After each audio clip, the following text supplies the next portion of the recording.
Hello பட்டோஸ். இன்னைக்கு நம்ம வீடியோல புஷ்பா 2 அந்த படத்தோட கதையை தான் கேட்க போறோம். நண்பா, உங்களுக்கும் புஷ்பா படம் பிடிக்கும்னா மறக்காம நம்ம சேனலுக்கு சப்ஸ்கிரைப் பண்ணி அப்படியே நம்ம வீடியோக்கு ஒரு லைக் மட்டும் போட்டுருங்க நண்பா. படத்தோட ஸ்டார்டிங்லேயே நம்மளுக்கு ஜப்பான்ல காட்டுறாங்க. கண்டெய்னர் எல்லாம் எடுத்து அடுக்கிட்டு இருக்கும்போது பார்த்தீங்கன்னா அதுல ஒரு கண்டெய்னர் உருகி விழுந்து உடஞ்சா அதுல இருந்து மொத்தமா நம்மளுக்கு செம்மர கட்டையா விழுகுது.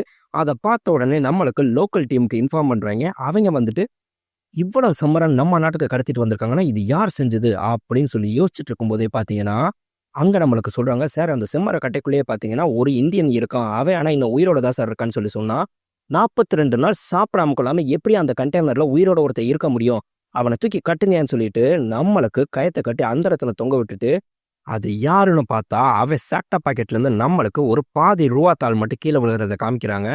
அதை எடுத்து பார்த்துட்டு கரெக்டா நம்மளுக்கு கண்டெய்னரையும் காமிச்சா புஷ்பா அப்படின்னு சொன்ன உடனே என்னது புஷ்பாவா, உடனே அவனை அடிச்சு கொள்ளுங்கடானா அந்த இடத்துல நம்மளுக்கு மாசா இருந்தவர் டக்குன்னு இறங்கி அங்க இருக்க எல்லாரையுமே வெட்டி வீசிக்கிட்டு இருக்காரு.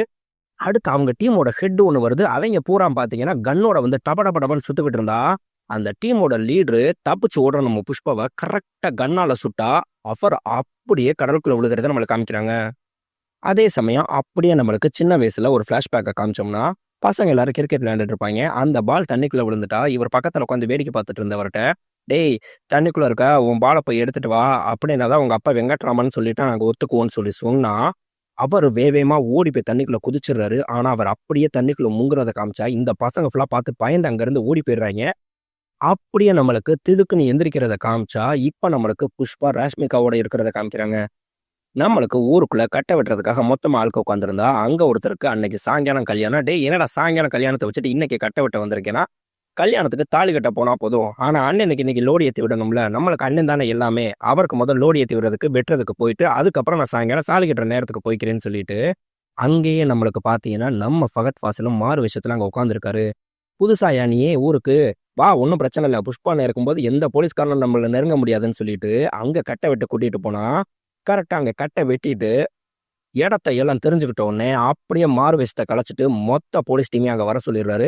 மொத்தமா அங்க இருந்து கொத்தா நம்மளுக்கு அள்ளிட்டு போனோம்னா இங்க நம்மளுக்கு பொண்ணு வீட்டுல காட்டுறாங்க. கல்யாணத்துக்கு உட்கார்ந்து இருந்தா அந்த பொண்ணுகிட்ட சொல்றாங்க, ஏய் அவன் வரமாட்டான், நம்மளுக்கு புஷ்பா பேச்சை கேட்டுட்டு கட்ட வெட்ட போனான்ல அவனை போலீஸ் பிடிச்சிட்டு போயிருச்சு, இதுக்கு மேல நீ உட்கார்ந்துருக்காதனா இன்னும் 1 மணி நேரம் இருக்கு, அதுக்கு முன்னாடி புஷ்பானே கண்டிப்பா எனக்கு கூட்டிட்டு வந்துரும்னா ஒரு கூலிக்காரனுக்காக புஷ்பா வருவானா, பைத்தியகாரத்தனமா உளராத அப்படின்னு சொல்லும்போது நம்ம புஷ்பா நேரா ஸ்டேஷனுக்கு போறத காட்டுறாங்க. அங்க போயிட்டு எனக்கு சீனிவாசனை நீங்க வெளியே விடுங்க, அவனுக்கு இன்னைக்கு கல்யாணம் இருக்கு, அதுக்கு பதிலாக வேற ஒரு சீனிவாசனை நான் உள்ள அனுப்புறேன்னு சொல்லிட்டு அனுப்புனா புஷ்பா ரூல்ஸ் எல்லாம் பழைய மாதிரி கிடையாது, இப்ப எல்லாமே மாறி போச்சு, சார் ரொம்ப ஸ்ட்ரிக்ட், உனக்கு தான் தெரியும்ல, தெரிஞ்சிச்சுன்னா பெரிய பிரச்சனை ஆயிரும்னு சொல்லி சொன்னா, டேய் உங்க எல்லாருக்கும் நான் லஞ்ச பணம் கொடுத்துருக்கேன், மரியாதை அவனை வெளியே விடுங்கன்னு சொல்லி சொன்ன உடனே சரின்ட்டு ஒருத்தன் திறந்து விட்டுறான். வெளியே வரும்போது அவன் சட்டை கிழிஞ்சிருக்கத பார்த்தா உள்ள பார்த்தா நம்மளுக்கு காயமா இருக்கு. என்னடா இது காயம் அப்படின்ட்டு உள்ள போய் அவங்களோட 30 ஆட்களையும் பாக்குறாரு. பார்த்தா அத்தனை பேரையும் விட்டு அட்டி பிரிச்சு எடுத்திருக்காங்க.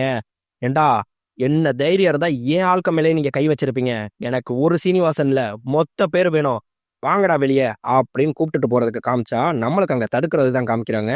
இங்க நம்மளுக்கு ஃபகத்தும் அவரோட அசிஸ்டன்ட் போலீஸ் ஸ்டேஷனுக்கு வந்து பார்த்தா ஸ்டேஷனே காலியா கிடக்கு. என்னடா ஸ்டேஷனே காலியா கிடக்கு, போலீஸையும் காணா, அந்த அக்யூஸ்டையும் காணா, எங்கடா போனாங்கன்னு கேட்டா என்ன நடந்துச்சுன்னு நம்மளுக்கு காமிக்கிறாங்க.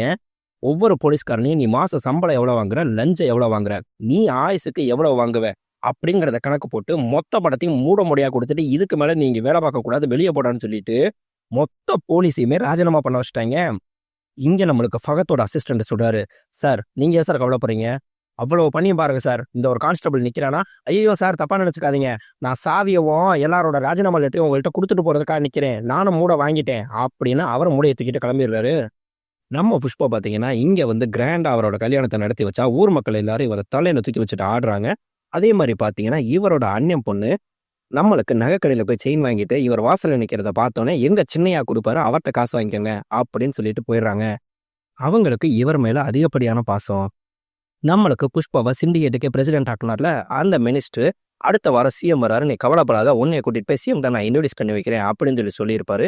அன்னைக்கு பார்த்தீங்கன்னா சிஎம்ஐ பார்க்கறதுக்காக இவர் வெளியே கிளம்புனா நம்ம ராஷ்மிகா கேட்குறாங்க, என்ன சென்டெல்லாம் ஓவரா இருக்கு, சென்ட் சிஎம்கா அப்படின்னு கேட்டால் சென்ட் சிஎம்க்கு இல்லை, எப்பயுமே என் ஸ்கீவல்லிக்குதா அப்படின்னு சொல்லிட்டு ஆசையை கட்டி பிடிச்சி முத்தம் கொடுத்துட்டு சரி வெளியே எல்லாரும் பசங்க வெயிட் பண்ணுறாங்க நான் கிளம்புறேன்னு சொல்லும்போது பசங்க கரெக்டாக அப்போ தான் டிஃபன் சாப்பிட உட்காருவாங்க. நம்மளுக்கு இவரோட அசிஸ்டன்ட் சொல்றாரு, ஏய் டிஃபன்லாம் வந்து சாப்பிட்டுக்கலாம், அண்ணே கிளம்பிட்டார் வாங்கடா போலான்னு சொல்லும்போது இவர் கரெக்டா வெளியே வரப்போனா நம்ம ஸ்ரீவள்ளி கேட்குறாங்க, ஏய் எங்க போறேன்னு கேட்டா, நான் தான் சொன்னேன்ல மணி ஆச்சுடி, மினிஸ்டர் வெயிட் பண்ணிட்டு இருக்காரு, சிஎம் பார்க்க போனோம்னா ஆரம்பிச்சு விட்டுட்டு எங்க போற முடிச்சு விட்டுட்டு போ. ஏய் மணி ஆகுதுடி சொன்னா கேள்றி அப்படின்னா, அதெல்லாம் முடியாது, யாரா இருந்தாலும் வெயிட் பண்ணட்டும், எனக்கு நீ முடிச்சு விட்டுட்டு போங்கிறாங்க. அவங்க மல்லு கட்டி உள்ள இழுத்துட்டு போனா நம்மளுக்கு அவரோட தம்பி கேசவன்ட்ட சொல்றாரு, டே கேசவா ஒன்றும் இல்லை, உங்க அக்காக்கு இந்த சொக்கா பிடிக்கலையா, போய் மாத்திட்டு வந்துடுறேன்டா, கொஞ்சம் பொறுங்கடா அப்படின்னு சொல்லிட்டு உள்ள போனா இவர் சொல்றாரு, அண்ணன் வரதுக்கு ஒரு 1/2 மணி நேரம் ஆகும், நீங்க எல்லாம் சாப்பிடுங்கடா அப்படின்னா அங்க நம்ம ராஷ்மிகா எல்லாத்தையும் முடிச்சுட்டு கேட்குறாங்க, நீ சிஎம்ஐ பார்க்க தானே போற, எனக்கு சிஎம்மோட ஒரே ஒரு ஃபோட்டோ எடுத்துட்டு வா, அதான் நானே இங்கே ஹாலில் நடு வீட்டில் மாட்டணும் அப்படின்னு சொன்னா, இவ்வளவு தானடி நீ ஆசைப்பட்டு கேட்டு எதிரி இல்லைன்னு இருக்கேன், கவலைப்படாம இரு அப்படின்னு இங்கே கீழே வராரு. நம்ம கேசவன், அண்ணே போன தடவை போட்டு இந்த சொக்காயோட இந்த சொக்கா சூப்பராக இருக்குனே அப்படின்னா, உனக்கு கொழுப்பு ஜாஸ்தி ஆயிடுச்சுடா, அதே சொக்காவை தான் போட்டிருக்கேன்றதுக்காக நக்கல் அடிக்கிறியாளா, அது வேற ஒன்றும் இல்லைண்ணே, சொக்கால ஸ்டிக்கர் போட்டு ஒட்டி இருந்துச்சா, அதனால வேற சொக்கான்னு சொல்லி நினைச்சேன் அப்படின்னு சொல்லிட்டு கிண்டல் அடிக்கிறாரு. ஏன்டா மறு வச்சா மாறு வேஷங்கிற மாதிரி என்னையவே நக்கல் அடிக்கிறியா நீயே அப்படின்ட்டு கிளம்புறாங்க. நம்மளுக்கு அந்த மினிஸ்டரோட இங்கே சிஎம்ஐ பார்க்க வந்தா வாசல்ல அவ்வளோ ப்ரெஸ் கூட்ட, சார் நீங்கள் சிஎம்ஐ பார்க்க வந்திருக்கீங்களே, நீங்கள் எதுவும் பார்லிமெண்ட்டில் கலந்துக்க போறீங்களா, செய்ய போறீங்களா, கட்சியில் சேர போறீங்களான்னு கேட்டால் நம்ம மினிஸ்டர், ஏமா அவன் பாட்டுக்கு நிம்மதியாக இருக்கேன், அவனையாம இதில் இழுத்து வரீங்கன்னு சொல்லிட்டு நேராக உள்ளே கூட்டிட்டு போனா அவர் சொல்றாரு, வேற ஒன்றும் இல்லைங்க, என் பொண்டாட்டி சிஎம்மோட ஒரு போட்டோ கேட்டா, சிஎம் சாரோட சேர்ந்து ஒரு போட்டோ எடுத்துட்டு போலான்னு சொல்லிட்டு வந்து அவ்வளவுதான் போதுமா அப்படின்னு பிரஸ்ட்டை சொல்லிட்டு உள்ள வராரு. இங்க சிஎம்ஐ பார்த்தா, சார் புஷ்பா சார் அப்படின்னு மினிஸ்டர் இன்ட்ரோடியூஸ் பண்ணி வச்சா, புஷ்பா உன் பேர் அடிக்கடி நான் கேள்விப்பட்டுக்கிட்டே இருக்கேன், என்ன ஸ்டேஷன்ல மொத்த போலீஸ் விலைக்கு வாங்கிட்டியா, செஞ்சுட்டியா, நம்ம பார்ட்டிக்கு தேவையான பணத்தை கொடுத்துட்டேன்னு சொல்லி சொன்னாரு, நீ என்ன வேணாலும் பண்ணிக்க, எனக்கு ஒரு பிரச்சனையும் கிடையாது அப்படின்னு சொன்ன உடனே நம்மளுக்கு சால்வை பொத்திட்டு டக்குன்னு ஒரு ஃபோட்டோ எடுக்கணும் சார்னு சொல்லி ஃபோட்டோ எடுக்க வந்தா டக்குன்னு பிடிச்சி அந்த சிஎம் தள்ளி விட்டுட்டு, ஏ பொறு என்னது ஃபோட்டோ எடுக்கணுமா, வந்து பேசினியா செஞ்சியா அதோட போ, நான் கடத்தல்காரங்களோடலாம் ஃபோட்டோ எடுத்தேன்னு சொல்லி தெரிஞ்சுன்னா என் பேர் நாளைக்கு என்ன ஆகும் அப்படின்னு சொன்னா நம்ம புஷ்போடும்போ ஒரு மாறி மாறி போயிருது. பேசிட்டு இருக்கும்போதே அந்த ஃபோட்டோ எடுக்கிறவன் டக்குன்னு சொல்லிட்டு கிளிக் பண்ணுவான், அந்த கிளிக் பண்ணுற சவுண்டு வெளியே கேட்டுருவோம். செருப்பு புதுசாக இருக்கும் நல்லா இருக்கும், அதுக்காக தூக்கி கையில் மாட்டிட்டு சுத்த முடியுமா அப்படின்னு சொல்லிட்டு அவமானப்படுத்திட்டு, ஏய் இப்போ நீ ஃபோட்டோ எடுத்த தானே, கிக்குன்னு எனக்கு சவுண்டு கேட்டுச்சு அப்படின்னா, இல்லை சார் நான் எடுக்கல சார்னா, சார் பிரிண்ட் போட்டால் தெரிஞ்சுன்னா பிரிண்டெல்லாம் போட முடியாது, அந்த கேமரா வாங்கினு இதில் தானே காலையிலேருந்து எடுத்த எல்லா ஃபோட்டோவும் இருக்குன்னா, ஆமாம் சார்னா மொத்தமாக உருகி கீழே போட்டுறாரு. நம்மளுக்கு மினிஸ்டர், புஷ்பா நீ வெளியேறு நான் பேசிட்டு வரேன்னு சொல்லிட்டு சொன்னா இவர் வெளியே வந்து ஷோஃபாவில் அப்படியே டென்ஷனாக உட்காந்துருக்காரு. நம்மளுக்கு பேசி முடிச்சுட்டு மினிஸ்டர் வந்தா, ஆமாம் நீ போய் பேசினாரு என்னாச்சுன்னா, எதை பற்றி கேட்குறேன்னு கேட்டால், அந்த எஸ்பிக்கு ட்ரான்ஸ்ஃபர் ஆக போகிறேன்னு சொன்னி என்னாச்சுன்னு கேட்டால், இல்லை அதெல்லாம் ட்ரான்ஸ்ஃபர் பண்ண முடியாது, நீங்கள் சும்மா இருக்காமல் போலீஸ்ட்ட வம்பளுக்காமல் இருங்கன்னு சொல்லிட்டு சிஎம் சொல்லிட்டாரு, நீ அதே மாதிரி ட்ரான்ஸ்ஃபர்லாம் வாங்க வேண்டாம், நம்மளுக்கு அது கௌரவம் கிடையாதுன்னியா, அதனால நானும் அப்படியே விட்டுட்டேன் அப்படின்னு சொன்னா, ஆமாம் புஷ்பா அப்படியே டென்ஷனாக இருக்கிறத பார்த்துட்டு, என்ன புஷ்பா ஃபோட்டோ எடுக்கக்கூடாதுன்னு சொன்னதுக்கு டென்ஷன் ஆகிட்டியா, விடு புஷ்பா அதையே நினச்சிட்டு இருக்காதுன்னா, ஆமாம் நாளைக்கு நீ அப்படி தானே சொல்லுவ என் கூட ஃபோட்டோ எடுக்கக்கூடாதுன்னு அப்படின்னு நம்ம புஷ்பா கேட்குறாரு. ஏய் நீ என்னையா இப்படி சொல்லிட்டு இருக்க, எத்தனை ஃபோட்டோ வேணாலும் எடுத்துக்க, இங்கே வாயா ஃபோட்டோ அடியா, என்ன என் தம்பியா அப்படின்னு சொல்லிட்டு சொன்ன உடனே, நான் உங்களோட ஃபோட்டோ எடுத்தா உனக்கு எதுவும் பிரச்சனை இல்லைல்ல, கண்டிப்பாக இல்லை புஷ்பான்னு சொன்னா, அப்போ நீ பேசாமல் சிஎம் ஆகிடுனா, ஏய் என்ன லூசு மாதிரி பேசிகிட்டு இருக்க, நானாவது சிஎம் ஆகிறதாவதுன்னா, நான் புஷ்பாவும் கூட இருக்கேன், பெருசாக யோசிக்கணும், உனக்கு என் கூட ஃபோட்டோ எடுக்கிறது பிரச்சனை இல்லைல்ல, நீ சிஎம் ஆகிற, எவ்வளோ ஆகும் அப்படின்னு கேட்டால், நீ என்ன சாதாரணமாக பேசிகிட்டு இருக்க, குறைஞ்சது 100 கோடியாவது ஆகும்னா 1000 கோடி கொடுக்குறேன், என் பொண்டாட்டி சொன்னா நான் கேட்பேன், பொண்டாட்டி சொல்கிறத கேட்டுட்டு இங்கே வந்து நிற்கிறேன்னு சொல்லிட்டு உன் சிஎம் என்ன சொல்கிறேன் அப்படின்னு சொல்லிட்டு அவர் மேலே ஷால்வியை பற்றி, டேய் கேமராமேன் இங்கே வாடா இப்போ ஃபோட்டோ ஏறுறா அப்படின்னு சொல்லிட்டு ஃபோட்டோ எடுக்க சொல்லிட்டு அந்த கேமராமேன்ட்ட வந்து அவர் கழுத்தில் இருக்க பெரிய தங்கச்சங்கிலியை தூக்கி போட்டுட்டு சொல்கிறாரு, நீ கிளிக் பண்ணதை நானும் கேட்டேன், நீ சிஎம் ஆனோடனே இவனையே உன் ஃபோட்டோகிராஃபராக கூடயே வச்சுக்க அப்படின்ட்டு கிளம்பிடுறாரு. வெளியே வந்தால் ப்ரெஸ்ஸில் கேட்குறாங்க, சார் என்ன சார் சிஎம் சாரோட ஃபோட்டோ எடுத்துட்டிங்களா செஞ்சிட்டிங்களான்னு கேட்டால், வர்ற ஜூலை 25 அன்னைக்கு சிஎம் சார் என் வீட்டுக்கே வந்து சாப்பிட்றேன், அப்போ நீ ஃபோட்டோ எடுத்துக்க அப்படின்னு சொல்லியிருக்காரு. அதான் வீட்டுக்கு வரும்போது ஆடு அடிக்கிறதா கோழி அடிக்கிறதான்னு சொல்லிட்டு யோசிச்சுக்கிட்டே போயிட்டுருக்கேன்னு அங்கேருந்து கிளம்பிடுறாரு. நம்மளுக்கு இங்கே மினிஸ்டர் பார்த்தீங்கன்னா நேராக பிஎம்ஐ பார்க்கறதுக்காக வந்திருக்காரு. என்னையா சொல்கிற, உனக்கு சிஎம் சீட்டு வேணுமான்னு நம்ம பிஎம் கேட்டால், ஆமாம் சார் எத்தனை வருஷம் கட்சியில் இருக்கேன்னா, இது நீ கிடையாது, உனக்கு பின்னாடி இருந்து எவனோ ஒன்றை ஒருத்தன் ஆட்டி வைக்கிறான், அது யாருன்னு சொல்லி கேட்கும்போது நம்மளுக்கு பிஎம்மோட கம்ப்யூட்டர்லேருந்து ஒரு ஃபோன் வருது, நான் இங்கே யாரோ உன்ட்ட டீல் பேசணும்னு சொல்லிட்டு எனக்கு 5 கோடி ரூபா ஷோஃபாவில் கொண்டு வந்துட்டு உட்காந்துருக்கேன் அப்படின்னு சொல்லி காமிக்கிறாங்க. நம்மளுக்கு சோஃபாக்குள்ள 5 கோடி ரூபா பணத்தை வச்சு அடுக்கி அங்க நம்மளுக்கு உட்கார்ந்துருக்காரு நம்ம புஷ்பா. இவ்வளவு பணத்தை ஒருத்தன் கொண்டு வந்திருக்கானா, எதுக்காக கொண்டு வந்திருக்கான்? அவன்கிட்ட போனை கொடுன்னு சொன்னா நம்மளுக்கு போனை வாங்கிட்டு உனக்கு என்ன வேணும், எதுக்காக இந்த பணம்னு கேட்டா, இந்த பணம் உனக்கு இல்லைன்னா உன் தம்பிக்கு, வேற எதுக்கு இல்லை, உனக்கு ஃபோன் பண்ணி கொடுத்தான்ல அதுக்காக உனக்கு நான் ஸ்பெஷலா தயாரிச்ச சோஃபா ஒன்று அனுப்பியிருக்கேன், உனக்கு வந்து சேர்ந்துருக்கும் பாருன்னா. நம்மளுக்கு 25 கோடியோட ஒரு சோஃபாவை கொண்டு வந்து இறக்குனா உனக்கு என்ன தாண்டா வேணும்னு கேட்டா, எனக்கு மொத்த ஸ்டேட்டு வேணும். உன் முன்னாடி உட்காந்துருக்கல அந்த சித்தப்பாவை நீ எப்படியாவது சிஎம் ஆக்கிடு. நான் மட்டும் நினைச்சா போதாதுன்னு சொன்னா, உனக்கு மட்டும்தான் நான் ஸ்டார்டிங்ல அனுப்பியிருக்கேன், அடுத்தடுத்து எல்லாருக்கும் நான் சோஃபா அனுப்பிடுறேன், நீ கவலையே பட வேணாம். ஆனா அவர் சிஎம் ஆகிறத யாராலையும் மாற்ற முடியாது அப்படின்னு சொல்லிட்டு போனை வச்சா, இங்க கேட்குறாரு, என்ன சித்தப்பா, இவனுக்கு பணத்து மேல மரியாதையும் கிடையாது, பதவியில இருக்கவன் மேல பயமும் கிடையாது, யார் இவன் அப்படின்றாரு. பேச முடிச்சுட்டு வெளியே வந்த உடனே நம்ம சித்தப்பா அந்த மினிஸ்ட்ரி இங்க ஃபோன் அடிச்சுட்டு, ஏய் உன் பாட்டுக்கு ஃபோன் பேசுறதுக்கு 5 கோடி, இவனுக்கு 25 கோடின்னு பாரி பாரி இறைச்சிட்டு இருக்க, சிண்டிகேட் பணம் மறந்துடாதுன்னா, சிண்டிகேட்டுக்கு வர பணம் மாறவே மாறாதுன்னா அது எப்படி மாறாம இருக்கும், ஒரு டன்னுக்கு 1.5 கோடி தானே, இது எப்படி நம்மளுக்கு மாறும்னு கேட்டா, அது உள்ளூர்ல இப்போ புஷ்பா இன்டர்நேஷனல் ஆயாச்சு அப்படின்னு சொல்லி காமிக்கிறாங்க. நம்மளுக்கு இன்டர்நேஷனல் லெவல்ல பிசினஸ் பண்றதுக்காக அவர் அங்க சைனாக்கு போயிருக்காரு. அங்க நம்மளுக்கு ஹெலிகாப்டர்ல ஒருத்தர் வந்து இறங்கிட்டு, யார் இவன், என்கிட்ட டீல் பேச வந்திருக்கான், எந்த வண்டியில வந்தான்னு கேட்டா, அங்க ஒரு மகேந்திரா வேன் நிக்குது, இந்த வண்டியில என் நாய்க்குட்டி கூட ஏறாது, இவன்ட்ட எல்லாம் நான் டீல் பேச முடியாது, எந்திரிச்சு வெளியே போக சொல்லுன்னு சொல்லி சொன்னா, அவர் வந்து உட்காந்துட்டு, உன்னால முடிஞ்சா ஒரு 10 டன் இந்தியால இருந்து வாங்கி காமி அப்படின்னு நம்ம புஷ்பா சொல்றாரு. நான் 1000 டன் 2000 டன் இறக்குறவன் ஏன்ட்ட போய் ஒரு 10 டன் எல்லாம் பேசிட்டு இருக்கேன்னு வேவேமா ஃபோன் அடிச்சு, நம்மளுக்கு முருகன் கிடைக்கிறாரு, எனக்கு ஒரு 10 டன் உடனே அர்ஜென்டா சரக்கு வேணும்னா, அடுத்த ஃபோனு அவரு இந்த வைங்க சார்னு கூப்பிட்டுட்டு நம்மளுக்கு புஷ்பாக்கு ஃபோன் அடிக்கிறாரு. நம்ம புஷ்பா காமிச்சா ரைட்டு அப்படின்னு இன்னொருத்தருக்கு ஃபோன் அடிச்சா, இந்தியாவில் இருக்க எவனுக்கு ஃபோன் அடிச்சாலும் அடுத்த ஃபோன் இங்கே புஷ்பாக்கு தான் வருது.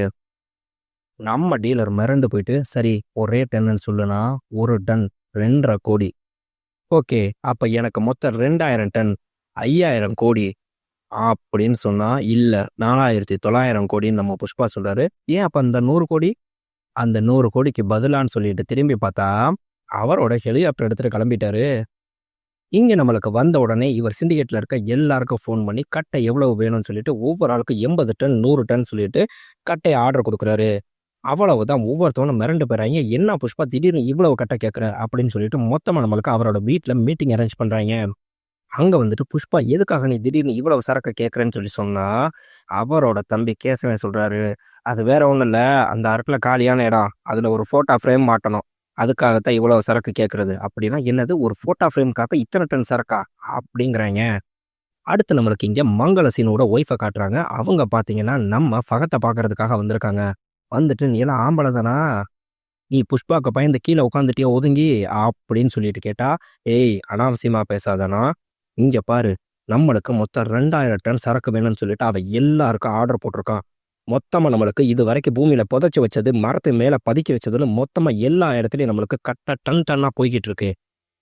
ஒருவேளை இதுல புஷ்பா டீலை முடிச்சிட்டான் அப்படின்னா அடுத்து அவனை நீ கையிலேயே பிடிக்க முடியாது. நான் உனக்கு ஒரு ஐடியா கொடுக்குறேன், ஏன்ட்ட வேலை பார்த்த கிச்சா ரெட்டி இப்ப சிண்டிகேட் மெம்பரு, நம்ம ஏரியால இருந்து கட்டையை பூரா அவன் தான் கூட்டு போறான், எந்த வழியில கொண்டு போறான்னு எனக்கு தெரியும், அவனை நீ லாக் பண்ணி ஒரு பயம் காட்டு, மொத்த சிண்டிகேட்டும் அப்படின்னா தான் மிரளும் அப்படின்னு சொல்லி சொன்னா, நம்மளுக்கு ஃபகத்து கரெக்டா அவர் வர்ற வழியில நிக்கிறாரு.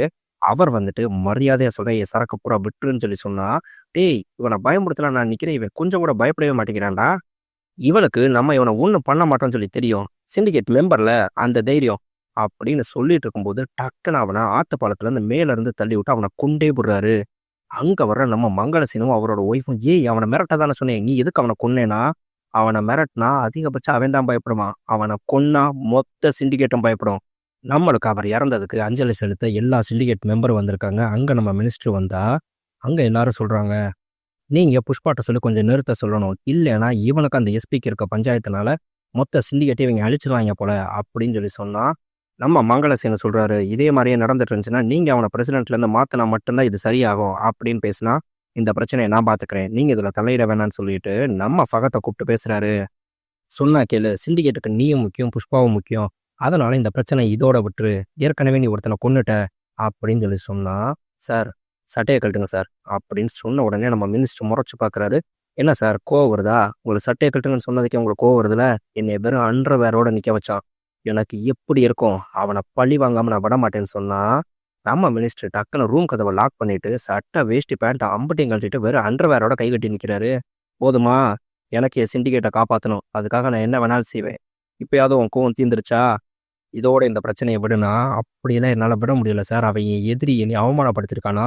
உன்ட்ட புஷ்பா சாரி கேட்டா ஓகேவா? உன்ட்ட நான் அவன சாரி கேட்க சொல்றேன்னா, நம்ம பகத்து அவ்வளோதான். அவன நீங்க சாரி கேட்க சொல்லுங்க. இந்த பிரச்சனை இதோட விடுறேன். எந்த இதுலயும் நான் தலையிட மாட்டேன்னு சொல்லிட்டு, நான் கிராண்டா பார்ட்டி அரேஞ்ச் பண்றேன். மொத்த சிண்டிகேட் மெம்பர் அங்க வந்தாகணும். அங்க எல்லாரும் முன்னாடி வச்சு எனக்கு புஷ்பா சாரி கேட்டாகணும். அப்படின்னு சொல்லிட்டு சொல்லிடுறாரு. நம்மளுக்கு இங்க புஷ்பாட்ட மினிஸ்டர் சொல்லியிருப்பாரு. வீட்ல இருந்து கிளம்புறப்ப அப்படியே ஃபுல் போதையில டென்ஷனா கிளம்புனா, நம்ம ரேஷ்மிகா சொல்றாங்க. நம்ம மினிஸ்டர் எல்லாரும் சித்தப்பான்னு தான் சொல்லுவாங்க. நம்ம சித்தப்பா தானே உன்னைய இங்க பிரசிடென்ட்டாவே ஆக்குனது. சிண்டிகேட் நல்லதுக்காக தானே சொல்றாரு. நீ சாரி கேட்டுரு சாமி அப்படின்னா, இவர் அப்படியே போதையில அப்படியே தடுமாறுறாரு.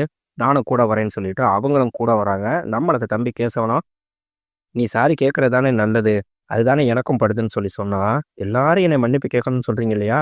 அப்படின்னு வாங்கடா போய் கேட்போனே. நேரா அங்க பார்ட்டிக்கு போனா, அங்க ஃபகத்து ரெடியா டேப் ரெக்கார்டரோடலாம் உட்காந்துருக்காரு.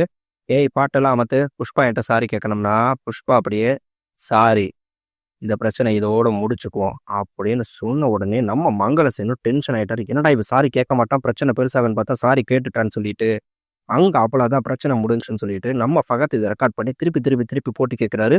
என்கிட்ட ஒருத்தர் மன்னிப்பு கேட்டுட்டானா அவ்வளவுதான், இதுக்கு மேல அந்த பிரச்சனையை பத்தி நான் பெருசா பேச மாட்டேன் அப்படின்னு சொன்னோம்னா, நம்ம மங்களசேனு இவனை வச்சுதானே நம்ம பிரச்சனையை பெருசாக்கலாம்னு பார்த்தா, கடைசியில பிரச்சனையை முடிஞ்சு போயிருச்சுன்னு சொல்லி சொன்னா, நம்மளுக்கு எல்லாரும் கார்ல கிளம்பி ரிட்டர்ன் போயிட்டு இருக்காங்க. போகும்போது புஷ்பா கேட்கிறாரு, எனக்கு கண்ணாடியா பார்த்தா எனக்கே நீ அசிங்கமா இருக்கு. ஏன் கேசவா, நான் சாரி கேட்டது சரின்னு சொல்லி சொன்னேன்ல. முதல்ல கால் மேல கால் போட்டு உட்காரக்கூடாதுன்னு சொன்னதுக்காக தான் நான் வேலையை விட்டே வந்தேன். அதை பார்த்து தானே என் பின்னாடி வந்த. இப்போ நான் மன்னிப்பு கேட்டது சரின்னு சொல்றேன். என்னைய பார்த்தா உனக்கு அவமானமா இருக்கு தானே? அப்படின்னா அவர் பொண்டாட்டியும் பார்த்துட்டு உனக்கே என்னைய பார்த்தா கேவலமா இருக்கு தானே? அப்படின்னு சொல்லி டென்ஷன் ஆனவரு, இறங்குங்கடா எல்லாரும் சொல்லி பிரேக்கை போட்டு 50 பேர் இறக்கி விட்டுட்டு கார் எடுத்துட்டு ரிட்டர்ன் போறாரு. நம்ம கேசவன் சொல்றாரு, அக்கா நீ ஒன்றும் கவலைப்படாத, இது 2 நிமிஷத்துலேயே நடக்கும்னு சொல்லி எதிர்பார்த்தேன். ஒரு 2 நிமிஷம் சேர்த்து 5 நிமிஷம் ஆகி போச்சு.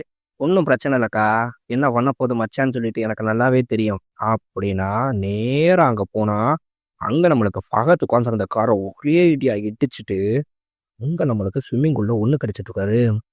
நம்ம மினிஸ்டர் அங்கே வந்தா, ஏய் புஷ்பா என்ன பண்ணிட்டு இருக்க, எல்லா பிரச்சனையும் முடிஞ்சு போயிட்டேன்னு பார்த்தா என்னடா பண்ணிட்டு இருக்கேன்னு சொல்லி கேட்கும்போது, ஒன்று கடிச்சிட்டு இருக்கேனா வேற ஒன்றும் இல்லைனானா, அந்த ஸ்விம்மிங் பூல்லேருந்து நம்ம ஃபகத் எந்திரிக்கிறாரு. அவ்வளவுதான் செம்மையா டென்ஷன் ஆயிட்டு நின்னா, இங்கே நம்மளுக்கு மினிஸ்டர் கூப்பிட்டு சொல்றாரு, எல்லா பிரச்சனையும் முடிஞ்சு அவ்வளோதான் சொல்லி நினைச்சா நீ இப்படி பண்ணிட்டியடா அப்படின்னு சொல்லும்போது, புஷ்பா இந்த பிரச்சனை இதோட முடிக்கலைன்னா நம்ம அடுத்த 2000 டன் சரக்கு ஏற்ற போறோம், அதுக்கு பெரிய பிரச்சனை ஏறனா நம்ம ஃபகத் பிடிச்சிட்டாரு. 2000 டன் ஏற்ற போறீங்களே, என்னைய மீறி எப்படி ஏத்துறேன்னு பாக்குறேன்டா, ஒண்ணுக்கு அடிக்கிற நீ அப்படின்னு சொன்னோம்னா, இதாண்டா சவால். நீ என்னோடதுல இருந்து ஒரு கட்டையை பிடிச்சாலும் சரி, நான் சிண்டிகேட்லேருந்து விலகிட்டு மறுபடியும் கோடாலை தூக்கிட்டு கூலி வேலைக்கு போறேன்டா அப்படின்னு சொல்லிட்டு நம்மளுக்கு புஷ்பாவை சவால் விட்டுட்டு அங்கேருந்து கிளம்புறாரு. நம்மளுக்கு என்னைக்கு புஷ்பா சரக்கு ஏற்றுவேன்னு சொல்லி சொன்னாரோ அன்னைக்கு மொத்தமாக செக் போஸ்ட்டை ஃபுல்லாக அடைச்சிட்டாரு. நம்மளை தாண்டி ஒரு கட்டை கூட வெளியே வரக்கூடாதுன்னு எல்லா இடத்தையும் லாக் பண்ணா, அப்புறம் தான் நம்மளுக்கு ஆற்றுக்கு கீழே கூடியே கொண்டு போகிறாங்க, ஆற்று பாதையிலேயே. ஏன்னா நம்மளுக்கு அது சம்மர் சீசனு, தண்ணி இல்லைங்கிறத கரெக்டாக நம்மளுக்கு அப்போ தான் ஃபகத் தெரிஞ்சுக்கிறாரு. நம்மளுக்கு மொத்த லாரியும் நம்மளுக்கு ஆத்துல போயிட்டு இருக்கிறத பார்த்த உடனே இவரு மொத்த டீமையும் ஃபோன் பண்ணி அலர்ட் பண்ணி ஒவ்வொரு தவணையும் நம்மளுக்கு அங்கங்க அப்படியே லாக் பண்ணுங்கடான்னு சொன்னா, நம்மளுக்கு இன்ஃபர்மேஷன் இங்கே புஷ்பாக்கு வந்துடுது. புஷ்பாக்கு வந்தா ஒரு ஆளுக்கு ஃபோன் பண்றாரு. ஃபோன் பண்ண உடனே நம்மளுக்கு பாடத்துக்கு மேலேயே வச்சு ஜீப்பர் 2 பக்கமும் லாக் பண்ணிடுறாங்க ட்ரக்கை போட்டு. இன்னொரு சைடு ஃபோன் பண்ணா நம்மளுக்கு யானையை பூரா ரோட்ல மறிச்சு மொத்த ஜீப்பி லாக் பண்ணிடுறாங்க. மொத்த வண்டி தப்பிச்சு போயிட்டு இருக்கணும்னு டென்ஷனான நம்ம ஃபகத்து ஆத்துக்குள்ளேயே வண்டியை விட்டு அவங்கள அப்படியே ஒரு டீம் விரட்டினா, நம்மளுக்கு டேம்காரனுக்கு ஃபோன் பண்ணி அங்கே நம்மளுக்கு டேம்ல தண்ணியை திறந்து விட சொன்னா, நம்மளுக்கு லாரிலாம் அழகா போயிடுது. டேம்ல வந்த தண்ணியில அப்படியே ஜீப் பூரா மூழ்கி போயிடுது. நம்ம ஃபகத்து டென்ஷன் ஆகி அவரோட ஜீப் எடுத்துட்டு நேராக விரட்டிட்டு போகும்போது கரெக்டாக ஒரு இடத்துல பார்க்குறாரு. நம்மளுக்கு மாட்டு வண்டியாக மொத்தமாக வந்துட்டு இருக்கதை பார்த்த உடனே இதாண்டா நேரம்னு சொல்லிட்டு அப்புறம் வச்சிருக்க கன் எடுத்துட்டு மொத்த மாட்டு வண்டியும் மறைச்சு ரோட்ல நிப்பாட்டிட்டு அந்த மாட்டு வண்டி மேல கன் எடுத்துட்டு ரெடியா நிக்கிறாரு. அந்த ரோட்ல தான் லாரி வந்துட்டு இருக்கு. இங்க கேசவன் புஷ்பாக்கு போன் அடிக்கிறாரு. புஷ்பா நம்ம எஸ்பி நம்மளுக்கு துப்பாக்கியை வச்சுட்டு இங்க மறிச்சு நின்றுட்டு இருக்கா, என்ன பண்ணன்னு சொல்லி சொன்னா, யோசிக்காதீங்க, வண்டி அப்படியே விட்டுட்டு அங்கேருந்து குதிச்சு எஸ்கேப் ஆயிருங்கன்னு சொன்னா, புஷ்பா அப்போ சரக்குன்னு கேட்டா, சரக்கை விட எனக்கு நீங்கள் தான்டா முக்கியம், யாரும் மாட்டாதீங்க, அப்படியே குதிச்சு எஸ்கேப் ஆயிருங்கடானா, அப்பவே லாரியை விட்டுட்டு குதிக்கிறேன். இவர் கண்ணை வச்சு டப்பு டப்புன்னு லாரியோட டயரை பூரா ஷூட் பண்ணா, மொத்த லாரியும் பஞ்ச் ஆகி நம்மளுக்கு சரக்கு மொத்தமாக அங்கேயே கொட்டுது. பசங்க எல்லாரும் அங்கேருந்து எஸ்கேப்பு. நம்மளுக்கு மொத்த சரக்கையும் பிடிச்சிட்டு இதோட புஷ்பா காலிடான்னு சொல்லிட்டு ப்ரெஸ் மீடியா 50 பேர் வர சொல்லிட்டு இது வரைக்கும் இத்தனை டன் சரக்கை நாங்கள் பிடிச்சதே கிடையாதுன்னு பேட்டி கொடுத்துட்டு இருக்காரு. உள்ள நம்மளுக்கு மங்களசீனும் அவரோட ஒய்ஃபும் கட்டையை ஃபுல்லாக பார்த்துட்டு இருக்கவங்க, சிண்டிகேட் ஆட்களுக்கு ஃபோன் அடிக்கடா, மீட்டிங் அரேஞ்ச் பண்ணுங்கடா, இதோட புஷ்பா தொலைஞ்சாண்டா அப்படின்னு பேசிட்டு இருந்தா, இங்கே வெளியே பேட்டி கொடுத்துட்டு இருந்தவருக்கு டக்குன்னு ஒருத்தர் வந்து காதில் ஒரு விஷயத்த சொல்கிறான். இங்கே பேட்டி கொடுத்துட்டு இருந்தது அப்படியே நிப்பாட்டிட்டு பத்திரி போய் உள்ளே வந்துட்டு நம்ம மங்களசீன்கிட்ட கேட்குறாரு, வாள் சொன்னது உண்மையா அப்படின்னு கேட்டா, ஆமா உண்மைதான் சொன்னா நம்மளுக்கு எல்லா கட்டையும் எடுத்து பார்க்குறாங்க, அது நம்மளுக்கு ரெட் சாண்டலே கிடையாதான். என்னையா சொல்ற, அதே மாதிரி தானேயா இருக்குன்னு கேட்டா, இது பேரு சாண்டாரு. அந்த கட்டைக்கு இந்த கட்டைக்கு உள்ள பெரிய வித்தியாசம் என்னன்னு கேட்டிங்கன்னா, அது நம்மளுக்கு மொத்தமாகவே சிகப்பா இருக்கும், இது மேலாப்பில் சிகப்பா இருக்கும், உள்ளுக்குள்ள பார்த்தோன்னா வெள்ளையா இருக்குன்னு காமிச்சா, அப்போ நான் பிடிச்சது எல்லாமே போலி சரக்கா, ஒரிஜினல் சரக்கு என்னதாயா ஆச்சுன்னு சொல்லி சொல்லும்போது இவர் ஒரு செகண்ட் யோசிச்சு பார்க்குறாரு. அப்பதான் நம்மளுக்கு இங்கே ஃபோன் வருது, மொத்த சரக்கு நம்மளுக்கு ஸ்டேட்டை விட்டு தாண்டிருச்சான் அப்படின்னு சொல்லிட்டு. இவர் வெளியே மாட்டு வண்டி நம்மளுக்கு மொத்தமாக வர்ற சவுண்டு கேட்டு வேகமா ஓடி வந்து வெளியே பார்த்தா, கூட்டம் கூட்டமாக மாடுகளாக போயிட்டு இருக்கு. அப்பதான் நம்மளுக்கு கெஸ் பண்ணிட்டு பார்த்தா, அந்த மாடுகளோடைய நம்மளுக்கு கொடையை பிடிச்சிட்டு நம்ம புஷ்பாவோ அவங்களோட கேங்கு வந்தா, அந்த சரக்கு மொத்தமுமே மாட்டு வண்டி தான். சார், நம்மளுக்கு இந்த சரக்கு கிடைச்ச இடத்துல இந்த ஒரு மாட்டு வண்டி மட்டும் கிடைச்சிச்சுன்னு அங்கே ஒரு மாட்டு வண்டியை கொண்டு வந்து நிப்பாட்டுறாங்க. இவர் வேகமா மாட்டு வண்டியில் அடிச்சிருக்க கலர்லாம் அழிச்சிட்டு பார்த்தா அப்பதான் தெரியுது, மொத்தமாக நம்மளுக்கு செம்மரத்தில் மாட்டு வண்டி மாதிரி செஞ்சு எல்லா சரக்கையும் மாட்டு வண்டி மாதிரியே கடத்திட்டாங்க அப்படிங்கிறது. இங்கே நம்மளுக்கு புஷ்பாவை பார்த்தோன்னே ஃபகத்து டென்ஷன் ஆகி மொத்தத்தையும் தூக்கிட்டேன்னு தானே பார்க்குறேன், உன்னை அவ்வளோ சீக்கிரத்தில் சும்மா விட மாட்டேன்னா. அப்புறம் டக்குன்னு சொல்கிறாரு, ஏய் குழி புலி அப்படின்னு கத்துனா, நம்ம புஷ்பா மறுபடியும் திரும்பி வந்துட்டு என்ன அப்படின்னு கேட்டா, நீ சொன்னேல ஒரு கட்டையை பிடிச்சாலும் நான் கூலி ஆயிரேன்னு, இங்க பாரு ஒரு வண்டியை என்கிட்ட மாட்டியிருக்கு, நீ இப்ப கூலி ஆயிட்ட அப்படின்னு சொல்லும்போது, புஷ்பானா ஃப்ளவர்ன்னு நினைச்சியா, ஃபயர் தானே அப்படின்னா ஃபயர் இல்லடா வைல்டு ஃபயர்ன்னு சொன்னானா, அவர் மாட்டு வண்டியை திருப்பி பார்க்குறாரு. அப்படியே மாட்டு வண்டியில் ஆல்ரெடி பாம்பு வச்சிருப்பாங்க, மொத்தமாக பிளாஸ்ட் ஆயிடுது. இங்கே நம்மளுக்கு புஷ்பா, ஸ்ரீவள்ளி அவங்க அம்மா எல்லாருமே பார்த்தீங்கன்னா இங்கே ஒரு அம்மன் கோயில் திருவிழாக்கு வந்திருக்காங்க. அங்கே நம்மளுக்கு திருவிழாக்கு வரும்போது சின்னையா சின்னையா அப்படின்னு சொல்லிட்டு அவரோட அண்ணன் மக ஆசையாக வந்து பேசினா, அவர் ஆனால் கண்டுக்கவே மாட்டேங்கிறாரு, பேசாமல் அமைதியாக போயிட்டா. சித்தி பாரு சித்தி, நான் எத்தனை தடவை கூப்பிட்டு கூப்பிட்டு பேசுகிறேன், என்னை திரும்பி கூட பார்க்க மாட்டேங்குது சித்தி சின்னையா அப்படின்னு சொன்னா, விடுறா உன் மேலே பாசம்லாம் இருக்கு, அவர் கண்டிப்பாக உன்கிட்ட பேசுவார் அப்படின்னு சொல்லிட்டு அங்கே திருவிழாவில் இருக்கும்போது டக்குன்னு நம்மளுக்கு ஸ்ரீவள்ளி மயக்கம் போட்டு விழுகிறாங்க. என்னாச்சு ஏதாச்சுன்னு பதட்டமாகி அங்க இருக்கவங்க கையை பிடிச்சு பார்த்தா, நம்மளுக்கு அப்பதான் ஸ்ரீவள்ளி மாசமா இருக்காங்க அப்படின்னு சொல்றாங்க. இது சந்தோஷமான விஷயத்த சொல்லணும். புஷ்பா எங்க புஷ்பா எங்கன்னு தேடுனா, அங்க நம்மளுக்கு சேலை கட்டி அம்மன் வேஷம் போட்டிருப்பார்ல, அந்த வேஷம் போட்டுட்டு பயங்கரமா அங்க டான்ஸை போடுறாரு. நம்மளுக்கு சாமி வந்த மாதிரி ஆடுனா, அங்க நம்ம ரேஷ்மிகா வந்து கேட்குறாங்க, சாமி என்ன சாமி செய்யற நீ, ஏன் சாமி இதெல்லாம் செஞ்சுட்டு இருப்பேன்னு கேட்டா, எனக்கு ஒரு பொம்பளை பிள்ளை வேணும், நான் இங்கே சாமிகிட்ட வேண்டிக்கிட்டா கண்டிப்பாக நடக்கும்னு சொன்னாங்க, அதுக்காக தான்டா அப்படின்னு நீங்கள் பேசிகிட்டு இருக்கும்போதே பார்த்தீங்கன்னா, அவரோட அண்ணன் பொண்ணை 4-5 பொறுக்கி பசங்க இதே மாதிரியே சேலை கட்டி சாமி வேஷம் போட்டிருக்க மாதிரி போட்டுட்டு அவங்கள்ட்ட தப்பாக நடந்துக்க பார்க்குறாங்க. இங்கே நான் தொட்டு பார்க்கவா, அங்கே நான் தொட்டு பார்க்கவானா, அவ்வளவுதான். அவங்க தாவணி மேலே கையை வச்சப்ப டக்குன்னு வெறி பிடிச்ச வேங்க மாதிரி நம்ம புஷ்பா வந்து அத்தனை பேரும் அடிச்சு ரணகலமாக பறக்க விடுறாரு. ஒவ்வொரு தவணையும் அடிச்சு நம்மளுக்கு நார் நாரா கிழிச்சா அங்கே வர அவங்க அண்ணன், டேய் என்ன சீனா போடுறியா, என்ன இப்படிலாம் நீ ஆள் செட் பண்ணி நீ அடிக்கிற மாதிரி அடிச்சா நாங்கள் உன்னை குடும்பத்தில் சேர்த்துக்கோன்னு சொல்லி நினைக்கிறோமா செய்கிறோமா அப்படின்னு சொன்னால் நம்ம புஷ்பா அப்படியே கண்ணு கலங்கி நிற்கிறாரு. அவ்வளவு நேரம் ரேஷ்மிகாவை வெறும் கசம்சா சீனுக்கே வச்சுருந்தவங்க அப்போ தான் டைலாக் பேசவே விடுறாங்க நம்மளுக்கு படத்தில். என் புருஷன் கண்ணு செவந்தா ஊரே பயப்படும், ஆனால் என் புருஷன் அழுதது இது வரைக்கும் 2 தடவையா. முதல் தடவை என்னைய பொண்ணு கேட்க வந்தப்ப நீ அவனை அவமானப்படுத்தல, அப்போ கண்ணு கலங்குனுச்சியா, இப்பயும் கண்ணு கலங்குதியா, நான் மாசமா இருக்கேன் தெரிஞ்சு சந்தோஷமா இருக்க வேண்டிய நேரத்துல கண்ணு கலங்க வச்சது நீயா, நீ நினைச்சிட்டு இருக்கே இந்த குடும்பத்து பேருன்னு, அதெல்லாம் எதுவும் தேவை கிடையாது, இப்ப பாக்குறியான்னு சொல்லிட்டு அவர் கூட இருக்க ஒவ்வொரு ஆளையும் கேட்கிறாரு, டேய் நீ யாரடான்னு கேட்டா, புஷ்பாண்ணே டிரைவரு, நீ யாரடா, புஷ்பாண்ணே ஃப்ரெண்டு அப்படின்னு சொல்லிட்டு ஒவ்வொரு ஆளையும் சொன்னா, அங்க இருக்க ஆளை ஒவ்வொருத்தவங்கள கூப்பிட்டு, அம்மா இந்த ஆள் யாருமா அப்படின்னு கேட்டா, புஷ்பாவோட அண்ணன் அப்படின்னா, உனக்கே புஷ்பா தாண்டா அடையாளம் அப்படின்னு கோவமா அங்க இருந்து அவர் ஹஸ்பண்டை கூப்பிட்டு கிளம்பிடுறாங்க. அந்த பொறுக்கி பசங்க எல்லாரையுமே நம்ம புஷ்பாவோட ஆட்கள் உட்கார வச்சு மொத்தமாக அவங்க சேலையை பூரா கழட்டிட்டு 50 பேருக்கு அரைமொட்டை அடித்து கழுதையில் ஏற்றி அங்கேருந்து அனுப்பி விட்டுறாங்க. அவங்க அப்படியே டென்ஷன் ஆகி முறைச்சிக்கிட்டே புஷ்பாவையும் அந்த பொண்ணையும் பார்த்துக்கிட்டே கிளம்புறாங்க. நம்ம ஃபகத்தோட சேர்ந்து மங்கள சீனுவும் அவரோட ஒய்ஃபு இங்கே சிஎம்ஐ பார்க்க வந்தா, என்ன விஷயம்ப்பா என்னை பார்க்க வந்திருக்கீங்கன்னு கேட்டால், நம்மளுக்கு புஷ்பா இப்படி 2000 டன்னை கடத்துறா, அது நம்மளுக்கு இங்கேருந்து தாண்டிடுச்சு, அவன் மட்டும் அந்த டீலை முடிச்சிட்டான் அப்படின்னு சொல்லி சொன்னோம்னா, சிண்டிகேட்டில் இருக்க சித்தப்பா தான் அடுத்து சிஎம் ஆக்குறதுனே முடிவு பண்ணியிருக்காங்க. உங்கள் எம்எல்ஏ எல்லாருக்குமே காசு கொடுக்க பிளான் பண்ணியிருக்காங்கன்னா, ஏய் எனக்கு சித்தப்பாவை 30 வருஷமாக தெரியும், நீ போலியான கட்டையை காமிச்சு பப்ளிசிட்டி வாங்கிட்ட, இப்போ அது போலின்னு தெரிஞ்சால் நீ மாட்டிக்குவே, அதுக்காக தானே என்கிட்ட வந்திருக்கேனா, சார் நடந்ததுக்கப்புறம் வேணா நான் பேசிக்கிறேன் அவ்வளவுதானு சொல்லி கோவமாக கிளம்புனா, சரி ரைட்டு விடு, சிண்டிகேட்டுக்கு வந்தால் அது பெரிய பிரச்சனையாக தான் ஆகும், நீ சொல்லு என்ன பண்ணணும்னு சொன்னால், சார் அந்த சரக்கு இப்போ கரெக்டாக ராமேஸ்வரத்தில் இருக்குது, அதை நாங்கள் கண்டுபிடிச்சிட்டோம், நீங்கள் தமிழ்நாட்டு சிஎம்கிட்ட பேசி எப்படியாவது எனக்கு பெர்மிஷன் வாங்கி கொடுங்க, ராமேஸ்வரத்தில் அந்த சரக்கை தூக்குறேன் அப்படின்னு இங்கே தமிழ்நாட்டில் பெர்மிஷன் வாங்கி இங்கே ராமேஸ்வரம் வந்தால் நம்மளுக்கு மொத்தமாக எல்லா இடத்துலையும் தேடி பார்க்குறாங்க, எங்கேயுமே நம்மளுக்கு கிடைக்கலன்னு சொன்ன உடனே நம்ம ஃபகத்து சொல்கிறாரு, அப்போ ஒருவேளை கடலுக்குள்ளே இருந்தா அப்படின்னு சொல்லிட்டு டக்குன்னு கடலுக்குள்ளே குதிச்சா அங்கே இருக்க போட் எல்லாம் ஒரே நேரத்தில் சிக்னல் கொடுத்துட்டு டக்குன்னு அங்கேருந்து போட் எடுக்கிறாங்க. அந்த போட்டு எல்லாத்துலேயுமே நம்மளுக்கு அந்த மாட்டு வண்டியை கட்டி அங்கேருந்து தரன்னு நம்மளுக்கு தண்ணிக்குள்ளே இழுத்துட்டு போகிறத காமிச்சா, அந்த சரக்கு எல்லாம் மொத்தமாக இலங்கைக்கு வெறும் 18 கிலோமீட்டர் தான் அங்கே கொண்டு போகணும்னு முடிவு பண்ணியிருக்காங்க. நம்மளுக்கு டக்குன்னு அங்கே இருக்க போலீஸோட போட்டை வாங்கிட்டு இவர் வேகமாக பின்னாடியே விரட்டிட்டு போகிறாங்க. ஆனால் கரெக்டாக போலீஸோட போட்டை ஸ்லோ பண்ணி ஆஃப் பண்ணா, யோ ஏன் ஆஃப் பண்ணி அந்த போட்டு போயிட்டே இருக்கியானா, சார் இதுக்கு மேலே போகிறதுக்கு நம்மளுக்கு அனுமதி கிடையாது, இது இலங்கை இல்லை அப்படின்னா, அவங்க போட்டு மட்டும் போகுதுன்னா அந்த போட்டுக்கு அனுமதி உண்டு சார், நம்ம போட்டுக்கு அனுமதி கிடையாதுன்னு சொன்னால், அதெல்லாம் முடியாது நீ தாண்டி போயான்னு சொல்லிட்டு போட்டை ஸ்டார்ட் பண்ணால் நம்மளுக்கு இலங்கை போலீஸு டாப்புன்னு சுடுது. இதுக்கு மேலே போகவே முடியாதுன்னு தெரிஞ்சுட்டு அங்கேருந்து பைனாக்குலரில் பார்த்தோம்னா அடுத்த ஆப்போசிட் தரையில் நம்மளுக்கு புஷ்பா ஹெலிகாப்டரோட நிற்கிறத காமிக்கிறாங்க. அவ்வளோதான், மொத்த சரக்கு அங்கே டெலிவரி ஆயிடுச்சு. இவங்களுக்கு பணம் கண்டெய்னரில் வந்தால் எல்லாத்தையும் ஷோஃபாவாக பிரித்து எல்லா எம்எல்ஏக்கு அனுப்பிவிட்றாங்க. நம்மளுக்கு அங்கே சிஎம்மாவே நம்மால் மாறிட்டாரு.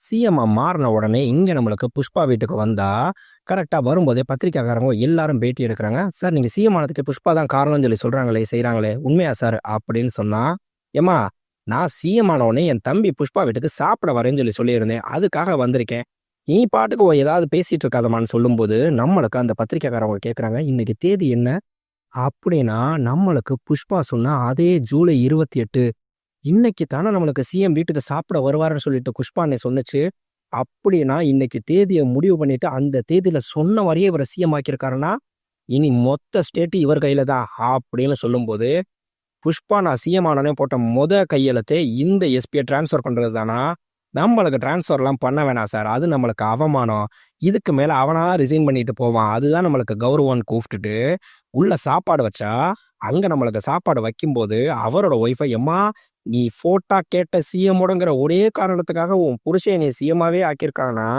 அப்போதான் அவங்க கேட்குறாங்க, சாமி சிஎம்மோட ஃபோட்டோ இருக்குன்னு சொல்லி கேட்டதுக்காகவா சாமி நீ இவ்வளவும் பண்ணனா, என் பொண்டாட்டி கேட்டால் நான் ஏதாவது செய்யாமல் இருப்பேனா, உனக்காக தான்டா செஞ்சேனா, நம்ம சிஎம் தப்புன்னு சொல்கிறாரு, எம்மா இனிமேல் எது வேணும்னாலும் உன் புருஷன்ட்ட கேட்காதம்மா என்கிட்டயே கேளுமா, அவன் பாட்டுக்க மறுபடியும் வேற எதையாவது மாற்றினானா என்னால் தாங்க முடியாதுமா அப்படிங்கிறாங்க.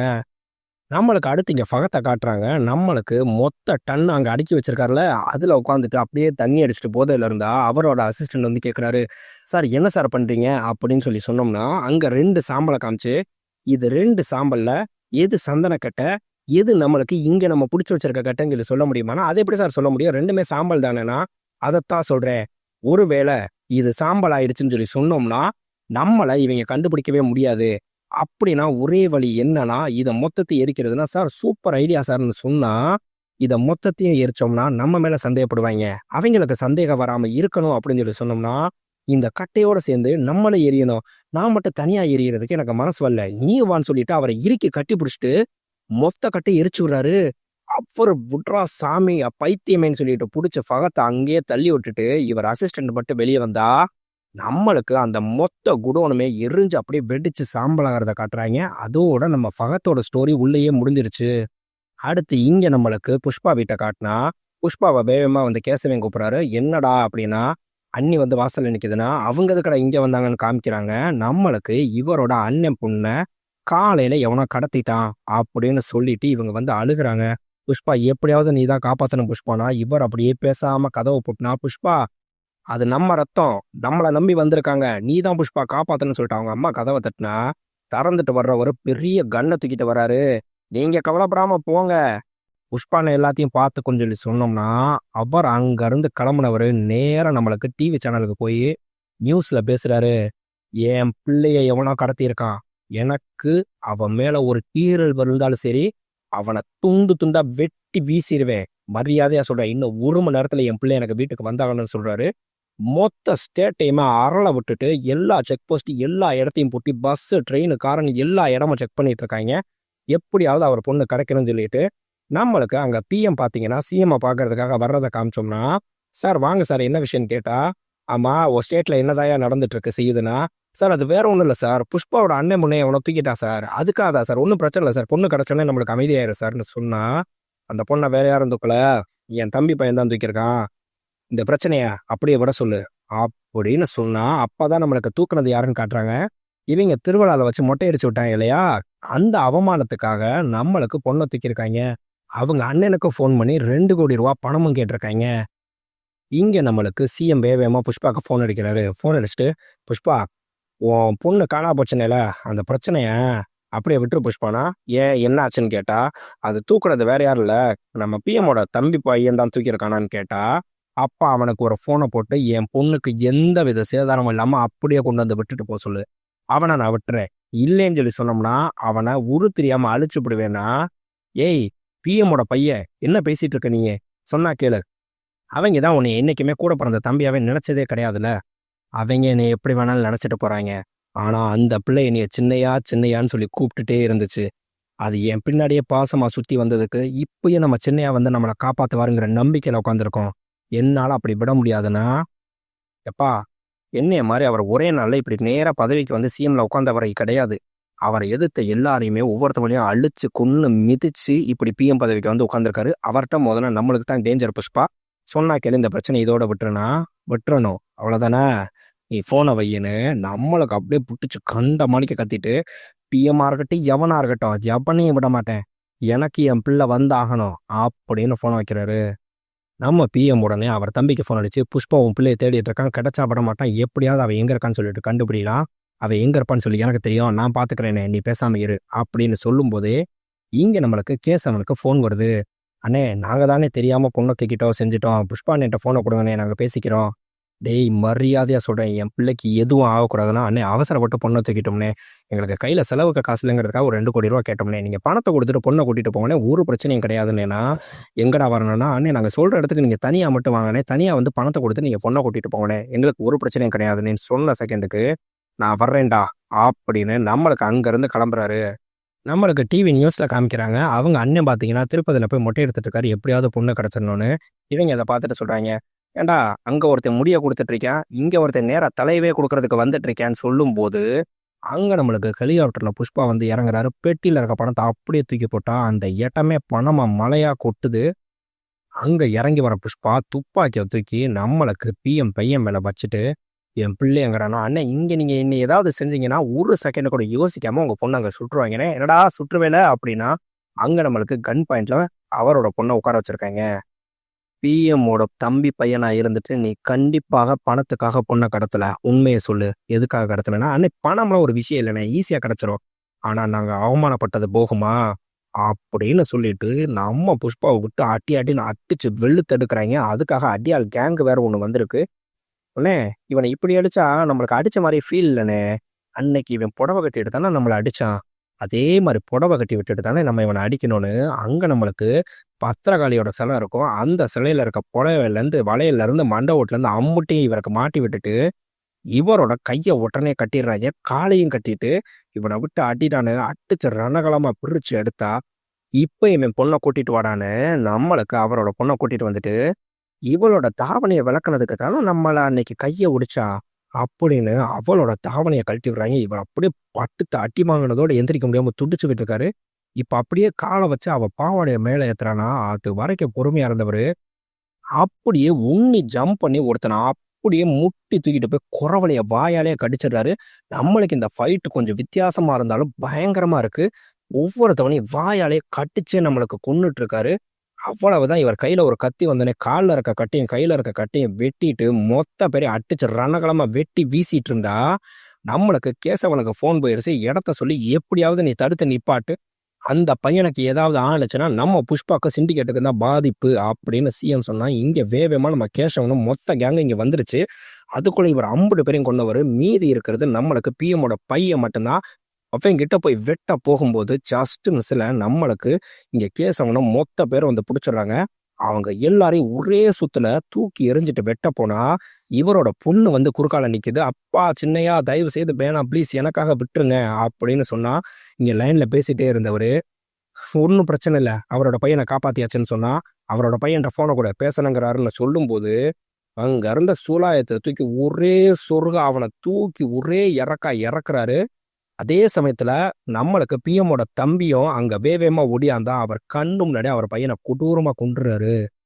நம்மளுக்கு லைன்ல கேசவே சொல்றாரு, மொத்தமா முடிஞ்சு போச்சு போனை வைங்க அப்படின்ட்டு போனை வச்சா நம்மளுக்கு இங்க புஷ்பா வீட்டுல காட்டுறாங்க. அவர் அடிபட்டு அப்படியே அங்க உட்கார்ந்துருக்கும் போது நம்மளுக்கு அவரோட அண்ணன் அவரை பாக்குறதுக்காக வராரு. அவரை பாக்குறதுக்காக வந்தா இங்க வீடே மிரண்டு போகுது. இவர் இப்படி நம்ம வீட்டுக்கு வந்தாரு வரவே மாட்டாருன்னு சொல்லிட்டு அவ்வளவு சந்தோஷமா அவங்க அம்மாவும் கேசவனும் கூட்டிட்டு உட்கார வச்சா அண்ணே வந்திருக்காருப்பான்னு சொல்றாங்க. ஆனா இவர் வெளியே வர மாட்டேங்கிறாரு. பிள்ளைக்கு கல்யாணம் வச்சிருக்கேன், பத்திரிக்கையே என் தம்பிக்கு தான் கொண்டு வந்து வைக்கிறேன், என்ன மன்னிச்சிருங்கம்மா அப்படின்னு சொல்லிட்டு அவங்க அம்மா காலையே விழுந்த மன்னிப்பு கேட்கிறாரு. அவன் என் தம்பி, அவன் வரணும். நான் அவனை எவ்வளவோ அவமானப்படுத்தினேன், ஆனா அவன் உயிரை பணைய வச்சு அவன் பிள்ளையா நினைச்சு என் பிள்ளைய காப்பாத்திருக்கான். அவன் கல்யாணத்துக்கு கண்டிப்பா வரணுமான்னு சொல்லிட்டு அங்கிருந்து கிளம்புனா இவர் மேல நின்று அப்படியே கண்ணு கலங்கிட்டு இதை பாக்குறாரு. நம்ம ராஷ்மிகா சொல்றாங்க, பத்திரிக்கையில நம்ம பேரும் போட்டிருக்கு சாமி, நம்மளே அவங்க குடும்பத்துல ஒரு ஆளை ஏத்துக்கிட்டாங்க சாமி அப்படின்னு சொன்னோம்னா இவர் அப்படியே எமோஷனலாகி கண்ணு கலங்குறாரு. அதே சமயம் நம்மளுக்கு பிஎம் வீட்டில் காட்டுறாங்க. அங்க இரங்கல் அஞ்சலி எல்லாரும் செலுத்திட்டு இருந்தா நம்மளுக்கு அந்த பையன் போட்டோக்கு பக்கத்துல அவரோட தம்பி போட்டோவை இருக்கிறத காமிக்கிறாங்க. என்னடா ஆச்சுன்னு லைட்டா இங்க பிளாஷ்பேக்கை காட்டுனா அவர் பையனை கொன்ன செகண்டுக்கு அவர் கோவமா, இவளுக்காக தானடா என் பையனை கொன்ன, இவளை நான் இங்க இருந்து தூக்கிட்டு போறேன்டா அப்படின்னு நெத்தி பொட்டுல துப்பாக்கி வச்சுட்டு உன்னால என்ன பண்ண முடியுமோ பண்ணிக்கடான்னு சொன்னா கையில இருந்த சூலாயத்தை ஒரே எரியா எரிஞ்சு அவரை அப்படியே தூக்கி சொருகிறாரு. நம்மளுக்கு இங்க 2 பேர் இறந்ததுல சிஎம் செம்ம டென்ஷனா இருக்காரு. இங்க நம்மளுக்கு எக்ஸிஎம்ல இருந்து மங்கள சீனோல இருந்து எல்லாருமே வந்து பாத்தீங்கன்னா அங்க அஞ்சலி செலுத்திட்டு அங்க பிஎம் பக்கத்துல நின்றுட்டு இருந்தா அவர் கேட்கிறாரு, வரவேண்டிய எல்லாரும் வந்தாச்சு, முக்கியமான ஒரு ஆள் இன்னும் வரலையே அப்படின்னா.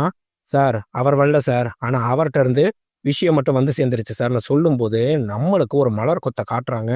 அந்த மலர் கொத்துக்கு நடுவுல பாத்தீங்கன்னா நம்மளுக்கு மண்டையோடு இருக்கிற மாதிரி காமிக்கிறாங்க. அடுத்து பாத்தீங்கன்னா இங்க நம்மளுக்கு கல்யாணத்தை காமிச்சா நம்ம புஷ்பா வர்றதை பார்த்தோன்னே அவங்க அண்ணன் சந்தோஷத்துல அப்படியே கட்டி பிடிச்சிக்கிறாரு. நம்ம பாப்பாவும் அண்ணையா அப்படின்னு சொல்லிட்டு சந்தோஷமா ஓடி போய் கட்டி பிடிச்சிட்டா. நம்மளுக்கு இங்க கல்யாணம் ரெடி பண்ணிட்டு சந்தோஷமா எல்லாரும் நடத்திட்டு இருக்கும்போது பாத்தீங்கன்னா அங்க நம்மளுக்கு இருக்க மலர் கொத்துல அதே மண்டையோட இருக்க மலர் கொத்தையும் காட்டுறாங்க. அந்த மலர் கொத்துல மண்டையோட பாம்பு பிளிங்க் ஆயிட்டு இருக்கு. தூரத்துல கட்டடத்துல இருந்து ஒருத்தர் அந்த கல்யாண மேடையவே பார்த்துட்டு இருக்காரு. அந்த ரிமோட்டை பிரஸ் பண்ணா அப்படியே நம்மளுக்கு பாம்பு பிளாஸ்ட் ஆகிறத காமிச்சா நம்மளுக்கு புஷ்பா 3 தி ரேம்பேஜ் அப்படின்னு போட்டு இந்த படத்தை முடிக்கிறாங்க. நண்பா இந்த வீடியோ உங்களுக்கு பிடிச்சிருந்துச்சுன்னா மறக்காம நம்ம சேனலை அதை சப்ஸ்கிரைப் பண்ணி அப்படியே நம்ம வீடியோக்கு ஒரு லைக்கும் போட்டுருங்க நண்பா. மறுபடியும் அடுத்த ஒரு நல்ல வீடியோல உங்களை நான் சந்திக்கிறேன். பை பட்டோஸ்.